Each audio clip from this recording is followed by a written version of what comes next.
Okay, everybody, thank you for joining us this morning. My name is Tim Begonis. I'm CMO here at D-Tools. Joining me is Seth Enos, Project Manager for SI 2017. And we're going to be walking through the new features in our latest version of System Integrator this morning. All right, some basics. If you haven't attended a webinar with us before, we'll be presenting. You'll be able to see and hear what's on the screen. We do have a questions pane that's in your GoToWebinar dashboard. We will be having time to answer questions throughout the presentation. So as questions come up, please feel free to use the questions box and enter the questions. And we'll have dedicated time at the end. And if we can get to questions during the presentation, we will. But we will have dedicated time at the end of the presentation for the questions. If you need to see more of the screen in the upper right-hand side of your control panel, click the little arrow buttons, and you'll be able to give yourself more real estate. So what we're going to cover today is we're going to do a brief overview of some of the new features that we've added to the latest version, SI 2017 Update 2. And then we're going to do a high-level demonstration of these new features. And as I mentioned, we'll do some Q&A at the end. So keep track of the questions and we'll get to them as we go. Okay, for those of you who may not be utilizing all of the features that we offer, remember System Integrator streamlines the way that you do your project estimation through system design, documentation, and managing the project through to completion. We do this through a data-driven process where all product data is added to a bill of materials. We're tracking time, we're tracking labor, and as you're building a project within our system, we're going to calculate the time needed for the project as well as the installed price. The information is driven from the product catalog and it remains consistent throughout the remainder of the project. So everything that's in the bill of materials can be leveraged to generate all of your client-facing documentation, such as proposals, contracts, scope of work, etc., and then leverage to generate detailed drawings in either Visio or AutoCAD. So we integrate directly with the industry standard drawing tools and enable you to generate line diagrams, plan views, elevations, and schematics. In addition, we can also generate reports from the drawings, so we can generate wire checklists, wire schedules, even generate wire labels for the entire system based on the schematic drawing. This same information can then be leveraged to purchase products for the job, to schedule out work orders and service orders for your field technicians, send information directly to QuickBooks and other systems for accounting purposes, and all of the information from the field once items are completed, tasks are completed, can flow back to the application, to the project, so that you can measure your estimated versus your actual install times. What this gives you is a seamless process from beginning to end and really enables you to streamline your process and track the project from start to finish. So what we're going to look at today is some of the new features that we've added to SI 2017. The original release earlier this year was a major architectural change for us and really enabled some visibility into past projects and business intelligence. For the first time, we were able to report across all projects within the SI environment, and this really enables you as a user and as a business manager to really get some key information about your business. So we can look backwards through time and look at key metrics such as pipeline, such as project profitability versus labor and project utilization, really giving you the information that makes it easier for you to make decisions moving forward. This was a key change for us and has really enabled us to really provide you with that detailed business intelligence and allows you to make better decisions. We've also added new report templates and themes, and really built up the way that you can customize the look and feel of your reports.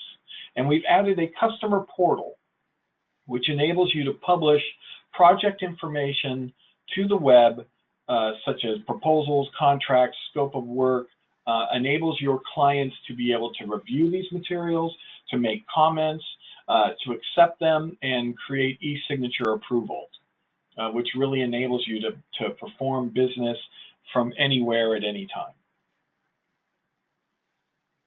And what we're really going to focus on today are the new features in this update around client management.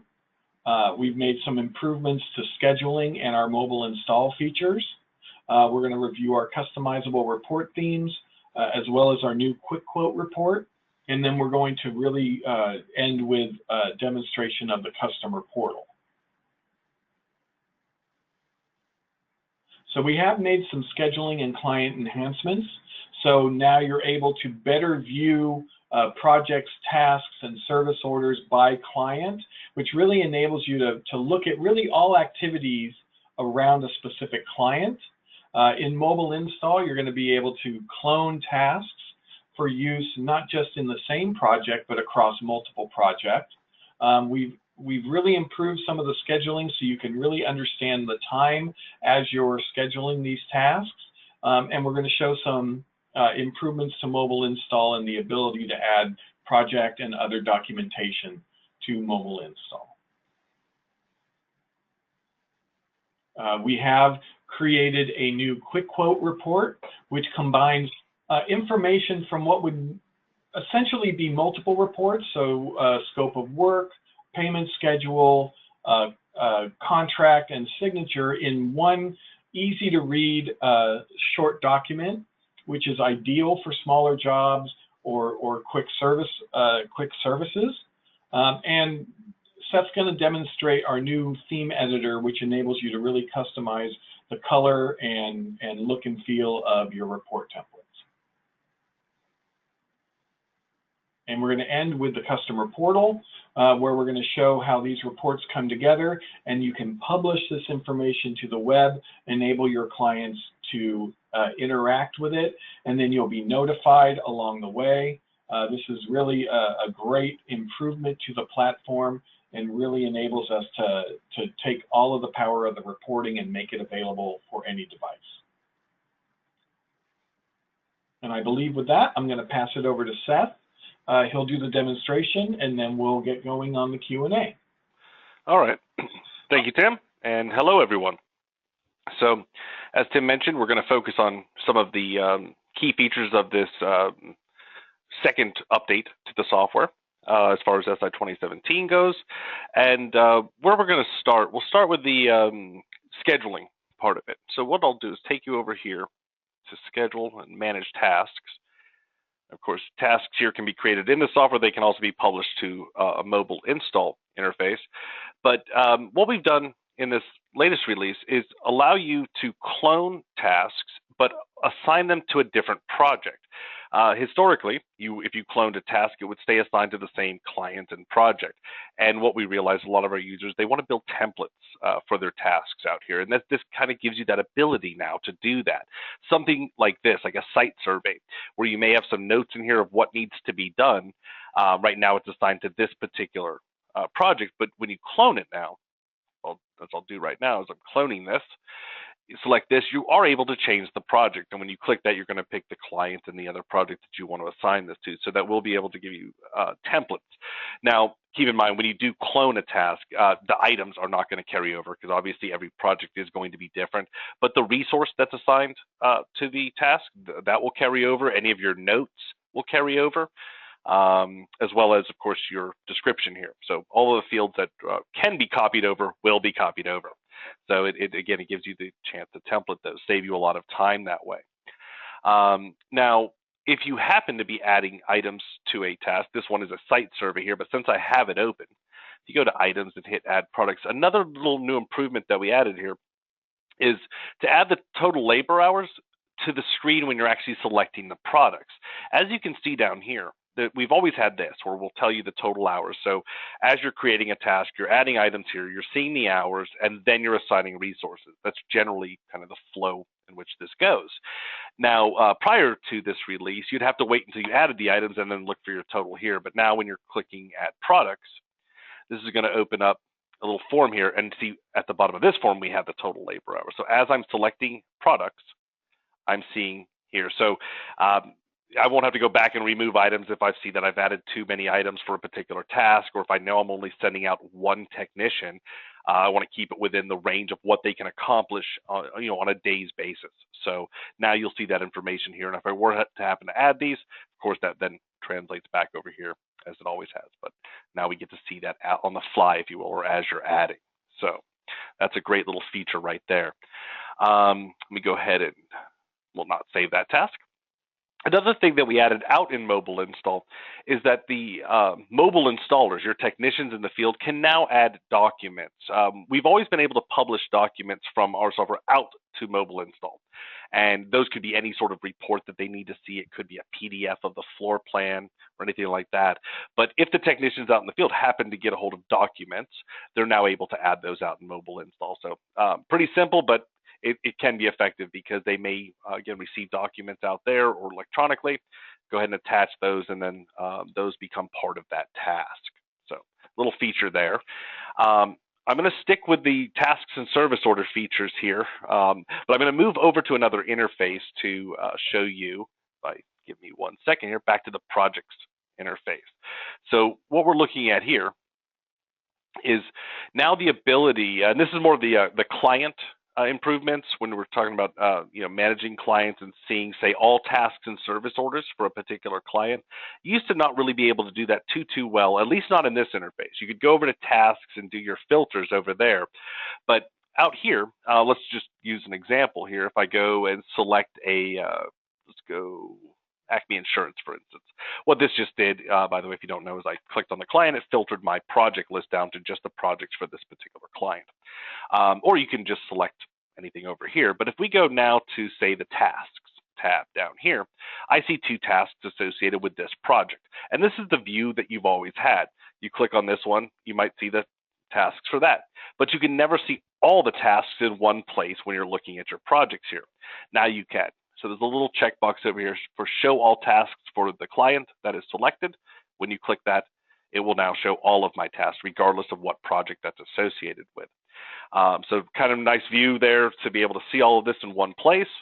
We also did that with service orders. And for those of you that are actively using our scheduling and our service order module, service orders don't have to be assigned to a project. So in this view here where we are, if I go to, say, service orders over here, and I have this project selected, I don't see anything. Yet, in my head, I may know that we've done this. I know we've done service orders for Acme Insurance. Well, where are they? Well, we have a specific project selected now, but once again, show all service orders for the client, click that, and it will show all of the service orders, because service orders may or may not be associated with a particular project. Even if they're not associated with a project, they can now display. And as you can see, all of mine here aren't even associated to a project. And that can be very common for service orders. So that's another nice improvement for being able to see everything all in one place. If I move over here now, I'm just going to go back to my filter where I'm showing all of my projects out here. We added the ability to, let's just put it this way, to do actions on multiple projects at a time. Historically, you've only been able to check one project in or out at a time. You highlight one, you can check it out or check it in. Or if I needed to archive projects, I could do them one at a time. Now we have the ability for you to select multiple projects at a time and do either check in, check out, delete, or archive. So, of course, this is where you can limit your users on permissions on who can delete projects and who can't. So nobody comes in here, selects everything, and deletes them. But those that need to do, again, actions on multiple projects at a time, archiving is a good example where maybe you guys have it set up so, hey, we leave projects after we finish them active in this grid here for 6 months, just in case service orders come in or any other little bits and pieces, or if we have to reference that project. But after that 6-month mark, we want to go ahead and archive those. You used to have to, filter to show of course, how many projects are over 6 months old, and then archive them one at a time. Now you can do it all at once, which is a very, very nice feature there. So big improvements there. Let's go ahead and take a look at, we'll look at report themes. So we talked about some reporting improvements. We have a brand new report I'm going to show you, and we also have report themes. So let's go ahead and first go to the reports tab here, and I'll go to report settings, click themes, and over here, you're able to select a theme. Now, when we released SI 2017, this is the new look for our client-facing reports. All of these little graphic banners here, so quite different than what we used to have in the software. We still have those legacy reports available out there to you. But when we released SI 2017, these were not customizable. You had these options to choose from. You still have these options to choose from, these colors. And what we gave you the ability to do in this version is to create your own themes. We've always had that in the past, but it used to be just uploading a graphics file. This graphic for my header, this one for my group header. These are a little more complex because each one of these objects that you see here are their own entity on the actual report itself. So we had to come up with a method for you to be able to customize those. And we did that via this little plus button here. So when you click that, of course, you can give your theme a name if you want to here. But what you're seeing here is a cover page, item detail, and then a summary section. Now, not every one of our client reports are going to have all of these sections on them. Not everyone has a cover page, for instance. The proposals do, and there's a standalone cover page, but something like a line item detail report isn't going to have a cover page, but you can still customize everything needed here for your company colors for those reports that do have these objects. Item detail, of course, that's on most of our reports here. And what you do is you select an object. So let's say on the cover page, I select this middle object. You can see that it kind of puts a little border around that, and I'm able to pick a color that I want to change that to. You can also type in, RGB values over here if you want, or the hex number here. But if you just want to, I'll pick something there, and maybe this top bar, I want it to be that color. Now notice when I change this, it also changes. So a lot of these shapes do correspond to each other. So as you're working in here, go through the tabs. So when I go here, I can see, okay, that also changed in this view. In fact, I have a corresponding piece down here. What's nice about this too, it's not just these graphic objects that you can choose. You can also, let's say I wanted this to be a lighter color. You can change the text color. Now, if I want this to be black to stand out, I can do that. And I can look down here and say, okay, well, maybe I better change this to something lighter. And I'm making a complete mess of this right now and with these colors, but I think you get the point where you can select different objects and choose your color themes. That becomes your saved theme. Go ahead and save that shows here. Now, the great thing about this too is that it's automatically saved to your SI server, so it's shared with all users. They're able to use this, and you can select this as your theme. And I'll go ahead and leave that for today as my theme. As you can see, it's set there, and we'll save and close those settings. So, all right, moving on. We've got two more of the major things to show you here, which will be the new quote report, and then, of course, the customer portal, where you can share documents to your users. So what I'll do first is I'm going to pull up a project here, one that I created, a very simple one. And that's kind of the point. The quote report that we created, as Tim mentioned, it combines aspects of all of our other reports that historically you would run either separately or in a report group.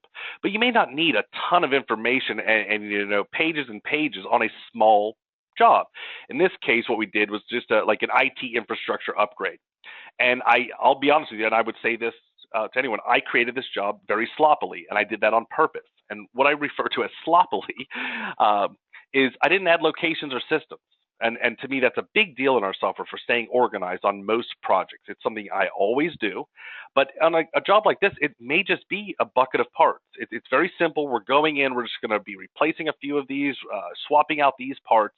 And you may not care, and again, quickly get out a bid, if you want to call it that, or a quote. You may not care about locations or systems. You could always add those later if really needed, if you're going to do drawings for this. But the point of this is a basic, simple job. I just want to get a nice report out and get the client to approve it. And that's what the point of the quick quote or the quote report is. I just referred to it as the quick quote. Why I did that is here on the reports tab, we've changed this button here to say quick quote. It used to say quick proposal. Now this is customizable. So if you end up customizing the quote report, or if you just have another report that you want to run when you click this button, of course you can still do that under your report settings. You can choose what your default is for these two buttons up here. But this is just a slight rename, the quick quote, and it is automatically assigned to the new quote report. Now, I'm going to show you the report and talk about the aspects of it, but besides me being sloppy over here and not adding locations and systems intentionally, during the Project Wizard, what I did add was a quick scope of work. And sometimes maybe that's all you really want to show the client. Here's a quick scope of work and some pricing summary, but maybe not a list of the actual parts. I'll show you how you can do all that. But just so you know, I did add a scope of work here real quickly, just a little list of what we're going to be doing here on this upgrade. And of course, there's always your payment terms. That's part of the wizard. And in this case, we just did a quick little payment term, initial deposit, and a final here. I'm showing you this is because it's all part of this report. So back to reports. Now, of course, I can click this button, but I also want to show you that it does reside as its own little standalone piece out here. Here's the quote report in the list. And it does have definitions beneath it, meaning it can be grouped. It can be grouped by location or by location by system, any one of these. The default, though, is no grouping, because once again, we're assuming this is for quick quotes to get out, yet may not have any groupings, the major ones anyways, like locations and systems, hence my example, when you're running this. So we'll go ahead and run this. I'm going to leave that form open. We'll take a look at the quote report. So we'll generate this. It's, like I said, little bits and pieces like the scope of work all combined into one, your payment terms. And here we take a look with my brand new theme that I just created. Your information, the client information is here at the top. We immediately go into a scope of work, and then we show a pricing summary here, which is generally the very last page of, say, proposal reports and line item reports, where we give you your summary, but they can see this up front. Scroll to the next page, then we show the payment terms, the two I just showed you, some text here, and then signature lines. And if I keep scrolling, you'll see the actual equipment details. No grouping. You notice it doesn't say unassigned because I didn't put locations in here because I ran it with no grouping. And it goes through, there's my list. We show unit price and the extended price over here. And that's the entire report. It's just a summary here, payment terms, some signature lines, and then if you want to show the equipment details, you can. This can easily be turned off via a part of the report definition, a parameter. So that's why I left this form open. Let's take a look here. When you edit this report definition, you don't have to include the equipment details if you don't want to. You can turn that off and say, I don't need to give them the bill of materials. They just need to see the scope, payment summary, and signature lines. Then, of course, details on that. Do we want to start the equipment section on a new page or just have it all run together? Totally up to you. Choose whether or not you want to use themes or not. And you can also turn off payment terms. That was a request as well. Say, maybe I don't want to show the payment terms necessarily on something that hasn't been decided yet, on something quick. But very easily you can turn those off. Or, of course, you can create your own custom report based off of this one and assign it to this button if you intend to use that. So that's our new quote report.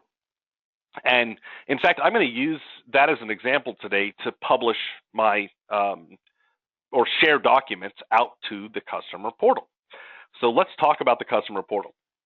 So the customer portal is a web interface where you are able to take files or documents, as we're calling them, and share those with your clients electronically.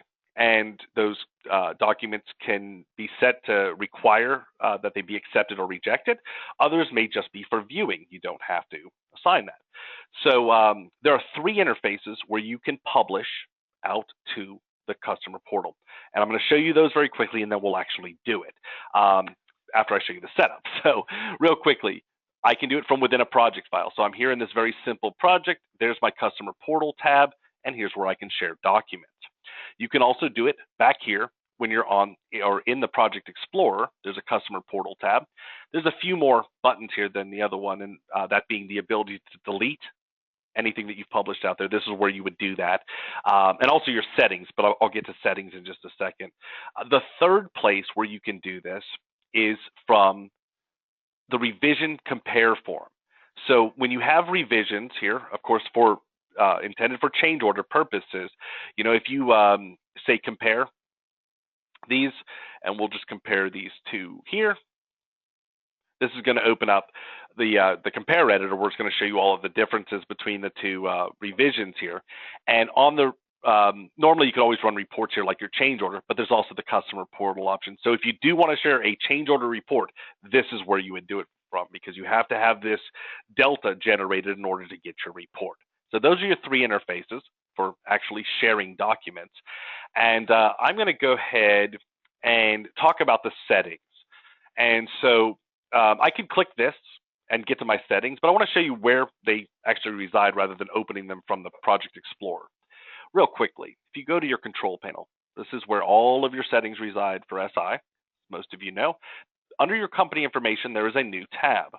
I'll click this, and there's a customer portal tab. Before I jump over there, I'll also show you one quick new field. This has also been added to our reports, a license number field. So you can always enter your license number here. Some of you may have noticed that that did display by my company name on that quick quote report we just ran, but this is now an available field to you. So just be aware of that. But here for the customer portal, it's a very quick and easy setup here. Mine's already populated. I've already created my alias here. So that's the first thing you do is when you're out here, if you don't have an account, it'll let you know you don't have an account. You click the edit button here and you type in an alias. Now we recommend that you use like your domain name minus the .com or .whatever, .net, because hopefully that will be unique and you're able to put that in there. Something close to your company name should go in there, I would guess, whatever your domain is, because it's going to create a custom URL out on our site, which is of course the customer portal site. As you can see here, my URL because of this alias is globalvisionlimited.portal.dtools.com, and we also display that URL here, and you can enter a slogan if you want. This will appear on the login screen by your logo in the upper left-hand corner of the interface you're about to see. It's totally optional, but you can put a slogan there if you'd like to do that. So that's it for setup. Actually, that's it. And then you'll get your login credentials, and so will your client that you share the documents with the first time you go to share files or documents. So let's do that. I'm going to do it from within this project. So we're back here. Remember, this very simple one. I'm going to share that quote report that we looked at earlier. So I'm going to click Share Documents, and that's going to open up this little form here. And here we have two buttons for you right off the bat: Add Reports or Add Files. Reports are reports that you're going to generate now on the fly as you're doing this. Add Files could be something that you've already saved. I've already run the report, reviewed it, saved it as a PDF, maybe in the project folder, maybe not, and I'm going to attach that file now. In fact, if you hit Add Files, it defaults to the project folder here. If for whatever reason I want to put my RTF file up there, I could. I'm going to go ahead and hit Add Reports, and here's a list of all your reports.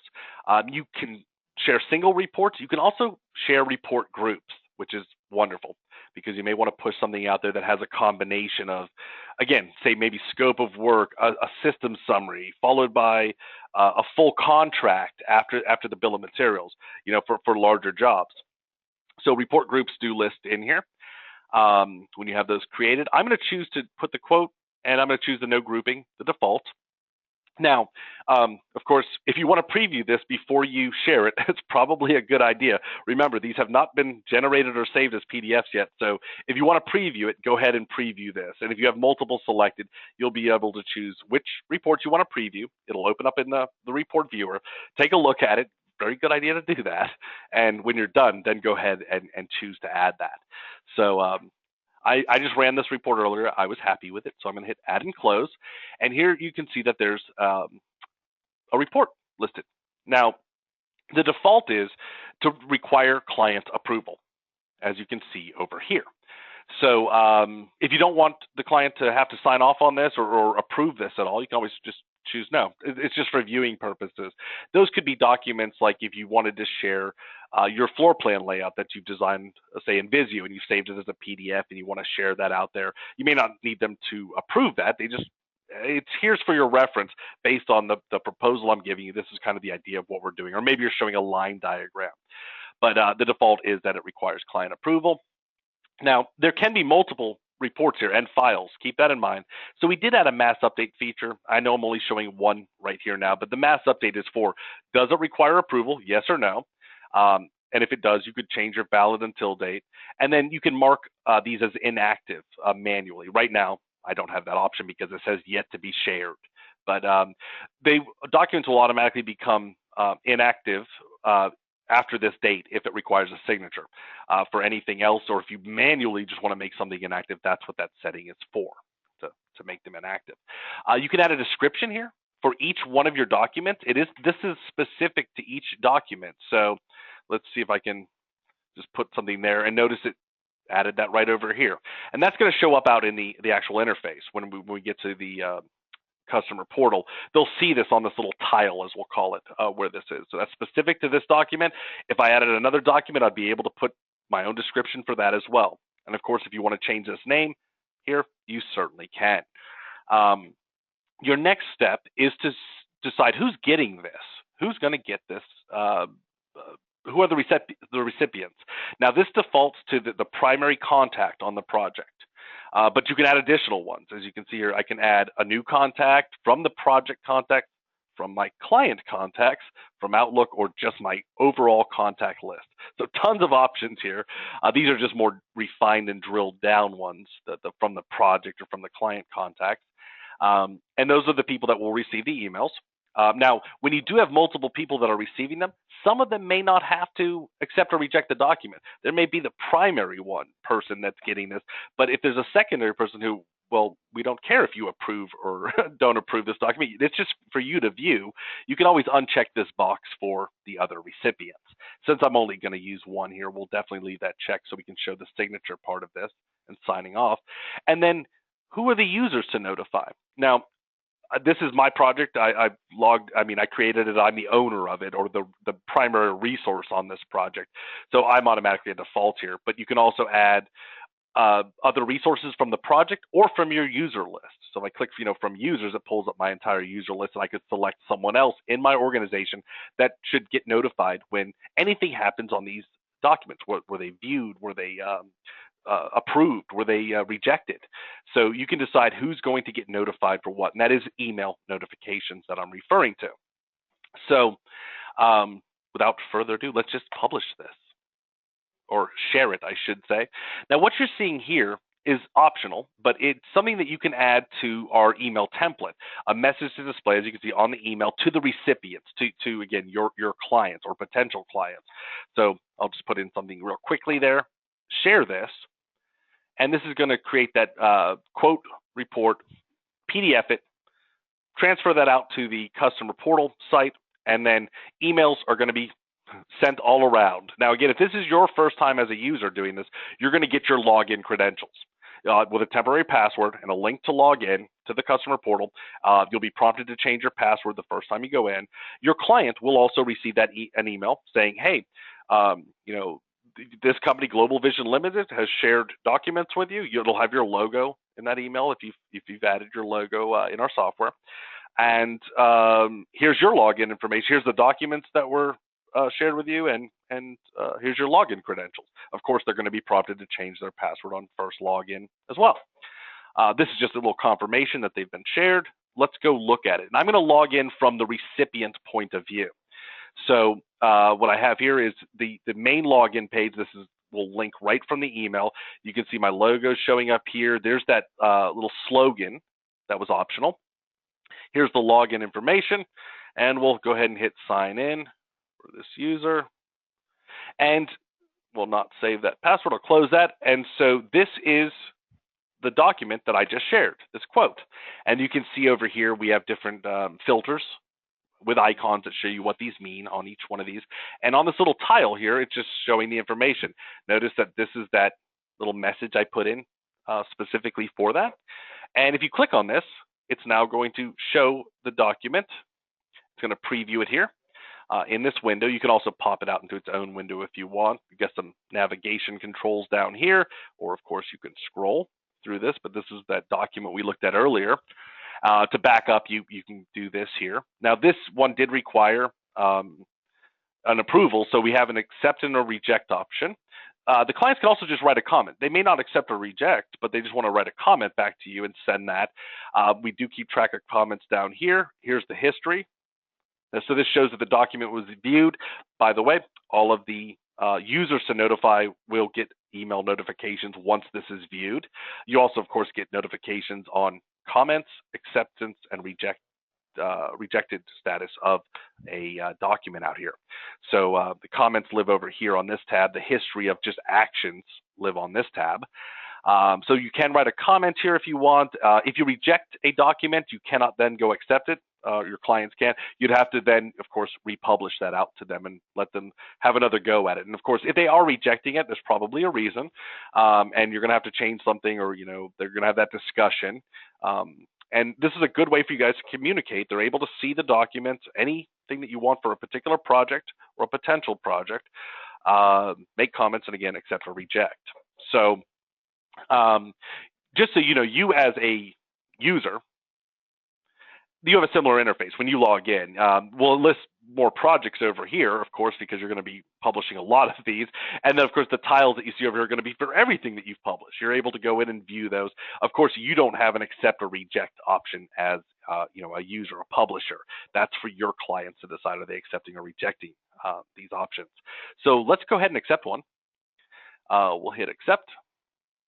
And when you do hit accept, it'll pull this up where you can write a comment here if you want to. If you'd already started typing a comment here, by the way, and hit accept, it'll carry that over here. Just kind of save you some time. But if we just say, looks good, call me, something like that. Now, down here is where you'll do your signature. Now, they can draw the signature. I don't have a touch screen here, so it's going to look crazy. Or you can type it. If you want to type your signature, we have different little styles that you can have in here as well for the signature.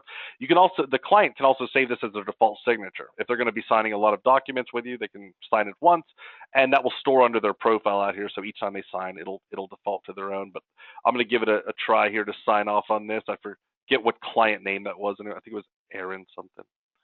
So I'm going to make something up that looks like a name. There we go.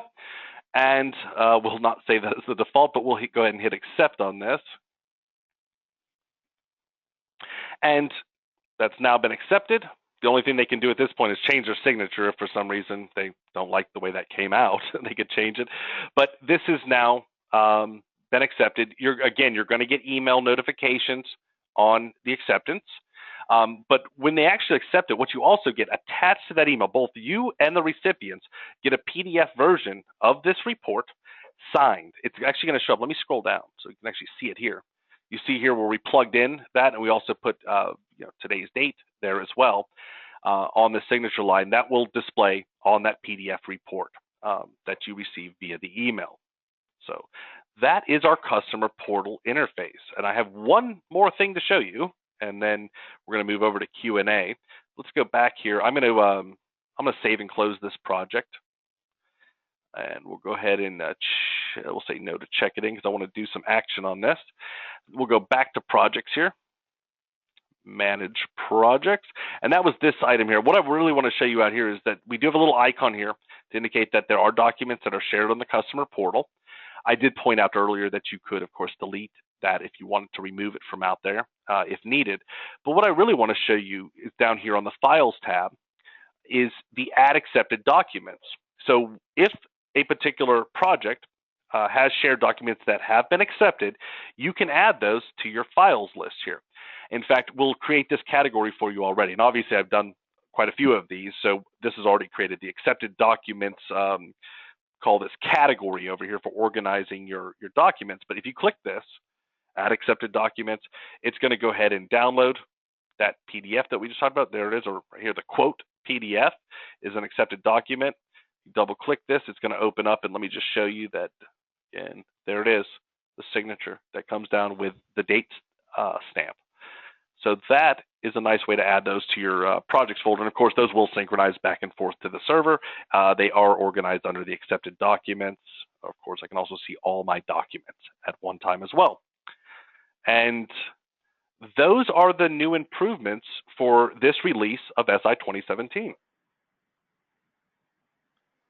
Terrific. Thanks, Seth.